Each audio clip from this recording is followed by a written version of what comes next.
नमस्कार दोस्तों, कैसे हैं आप सब। आशा करते हैं आप सब बहुत अच्छे होंगे और आप सबको हमारा YouTube चैनल पर स्वागत है। जैसा कि आप सब थंबनेल में देख ही चुके हैं कि बिहार पंचायत राज एवं राजस्व अधिकारी का बम्पर भर्ती आया हुआ है, जिसमें कुल पदों की संख्या है 1230 पदों की संख्या है, जिसमें आपको केवल एक पद के लिए 1230 पद नहीं दिए गए, आपको 22 अलग अलग पदों के लिए 1230 पदों की नियुक्ति की गई है। यानी 1230 लोगों की क्या होगी, नौकरी होगी। तो चलिए देखते हैं इसमें क्या हम लोग की योग्यता क्या है, कितना फॉर्म फीस लगेगा, क्या हम लोग को पढ़ना पड़ेगा, कितना पढ़े होंगे, कि कौन व्यक्ति इस फॉर्म को भर सकते हैं, कितना उम्र चाहिए, कितना एज चाहिए, सारे सवालों का जवाब इस वीडियो में जानेंगे। तो बने रहेगा वीडियो में लास्ट तक। वीडियो पसंद आएगा तो प्लीज लाइक कीजिएगा, चैनल को सब्सक्राइब जरूर कीजिएगा। चलिए दोस्तों चालू करते हैं।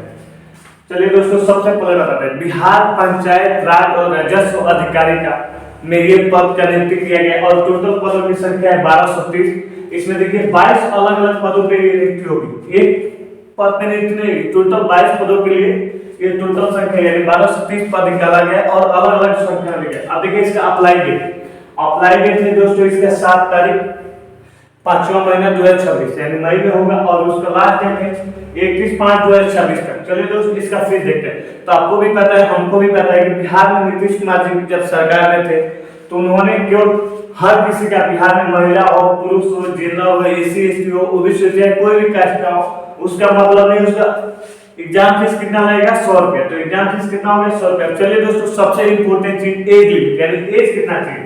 तो आप जनरल है चाहे कोई भी है, तो सबसे पहले आपका 1 तारीख 8वां महीना 2026 यानी इतना तारीख के पहले के जो भी व्यक्ति होंगे वो बताएंगे कितना, तो उनका एज काउंट होगा। यानी 1 तारीख 8वां महीना 2026। समझ में आया। तो चलिए देखते हैं मिनिमम एज जो एज कम से कम कितना चाहिए जिसके लिए हम लोग ये फॉर्म को भर सकते हैं। तो देखिए 20 होंगे, 21, 22 यानी अलग अलग पद है तो उसके लिए अलग अलग उम्र दिए हैं। तो यानी 20 तारीख 20 साल होगा, 21 साल होगा और 22 साल, जो भी व्यक्ति इस फॉर्म को भर सकते हैं। मैक्सिमम एज कितना होगा, अगर आप जनरल है तो आपका 37 साल होगा, आप यानी 20 से लेके 21 या 22 के बीच में से हैं, और कितना साल, अगर 37 साल की उम्र तक है तो आप इस फॉर्म को भरने के लिए सक्षम है। वहीं पे देखिएगा जनरल का फीमेल होंगे, ओबीसी होगा, ईबीसी, इन सबको कितना साल चाहिए 40 साल।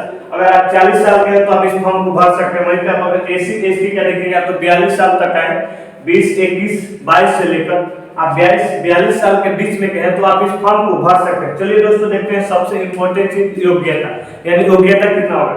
तो आप अगर ग्रेजुएट, कोई भी सेमेस्टर से आप ग्रेजुएट किए तो इस फॉर्म को आप भर सकते हैं। जैसे मान लीजिए आर्ट्स हो गया, जियोलॉजी हो गया, कॉमर्स हो गया, यानी कोई भी सेमेस्टर से आप ग्रेजुएशन किए हैं तो आप इस फॉर्म को भरने के लिए एलिजिबल है, यानी इस फॉर्म को भर सकते हैं। चलिए दोस्तों देखते हैं इसमें सिलेबस क्या है। तो देखते हैं सबसे पहले सिलेबस में आपका प्री एग्जाम होगा जिसमें जीके जीएस होगा। तो देखिए टोटल क्वेश्चन की संख्या होगी 150 और आपका टोटल मार्क्स में होगा 150, यानी एक क्वेश्चन 1 नंबर का होगा टोटल क्वेश्चन। और इसमें समय आपको 2 घंटा दिया जाएगा। नेगेटिव मार्क आपको भी पता है, अगर 3 को गलत होगा तो 1 नंबर काटा जाएगा।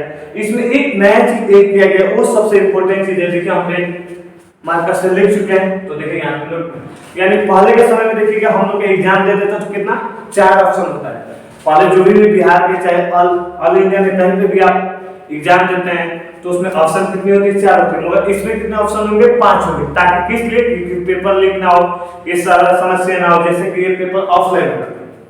तो आप देखिएगा कि पहले क्या होता था कि कोई व्यक्ति इसमें छोड़ देता था, कोई भी ऑप्शन, मान लीजिए 4 ऑप्शन होता था तो कोई पहले बात कर लेता है कि हमारा नौकरी पैसा पे होगा तो वो खाली छोड़ के चला जाता, तो अब वो खाली नहीं छोड़ सकता। देखिए इसमें टोटल आपको ऑप्शन दिया जाएगा 5, ए बी सी डी और ई।